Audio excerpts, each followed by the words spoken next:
We make decisions and judgments every day. If we can trust someone, if we should do something or not, which route to take, how to respond to someone who is upset, the list goes on and on. If we carefully considered and analyzed every possible outcome of these decisions and judgments, we would never do anything else. Thankfully, our mind makes things easier for us by using efficient thinking strategies known as heuristics. A heuristic is a mental shortcut that helps us make decisions and judgments quickly, without having to spend a lot of time researching and analyzing information. For example, when walking down the street, you see a piano tied to a rope above the sidewalk. Without a break in stride, you would likely choose to walk around that area instead of directly underneath the piano. Your intuition would tell you that walking under the piano could be dangerous, so you make a snap judgment to walk around the danger zone. You would probably not stop and assess the entire situation or calculate the probability of the piano falling on you, or your chances of survival if that happened. You would use a heuristic to make the decision quickly and without using much mental effort. Most of the time, heuristics are extremely helpful, but they can lead to errors in judgment. There are several different categories or types of heuristics. Let's discuss three that, although useful in many situations, can lead even the most intelligent people to make dumb decisions: availability, representativeness, and base rate heuristics. First, the availability heuristic is a mental shortcut which helps us make a decision based on how easy it is to bring something to mind. In other words, we often rely on how easy it is to think of examples when making a decision or judgment. For instance, in 2011, what percentage of crimes do you suppose involved violence? Most people are likely to guess a high percentage because of all the violent crimes, murder, rape, robbery, and assault, that are highlighted on the news. Yet, the FBI reported that violent crimes made up less than 12% of all crimes in the United States in 2011.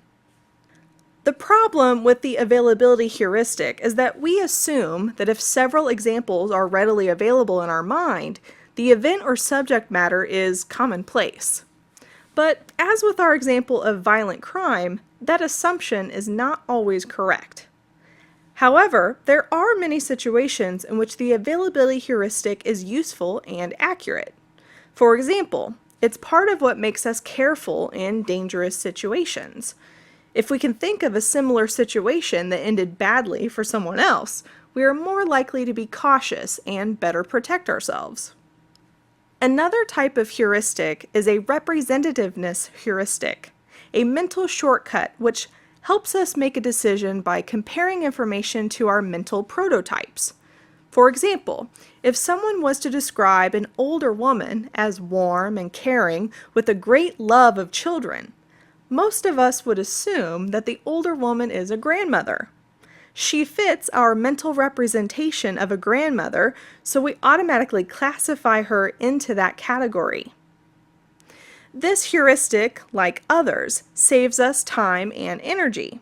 We make a snap decision and assumption without thinking very much. Unfortunately, many examples of the representativeness heuristic involves succumbing to stereotypes. We might assume that someone who loves skateboarding is always getting into trouble, or that a child dislikes healthy food. The final type of heuristic we'll discuss in this lesson is the base rate heuristic, a mental shortcut which helps us make a decision based on probability.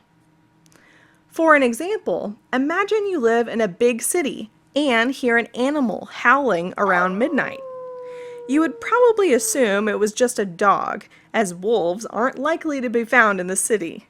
Statistically, a wolf howling in the city would be very improbable. Now, what do you think most people would do if presented with a situation in which they could either use the representativeness or base rate heuristic? For example, Gail loves to play chess and listens to classical music. In her spare time, she enjoys shopping at used bookstores and touring museums. Now, is Gail more likely to be a nurse or a librarian? Which heuristic do you think most people would use to answer this question? If you guess the representativeness heuristic, you would be correct. Most would answer that Gail is probably a librarian. They use the representativeness heuristic, as she is representative of the mental image or prototype that we have of a librarian because she appears to be intelligent and loves to read. In reality, though, it is far more likely that Gail is a nurse because there are far more nurses than librarians in the world.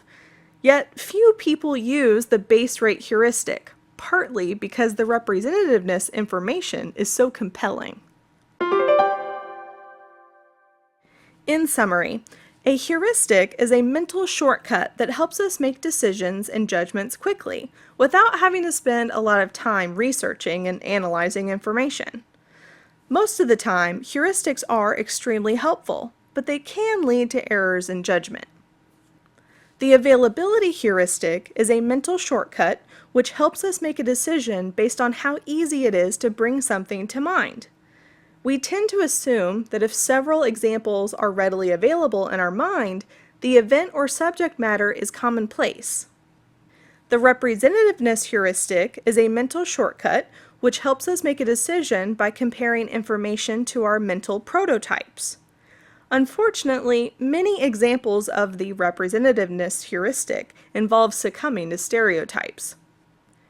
Finally, the base rate heuristic is a mental shortcut which helps us make a decision based on probability. This is when we make a snap judgment based on our knowledge of how likely something is to occur, or be true, statistically.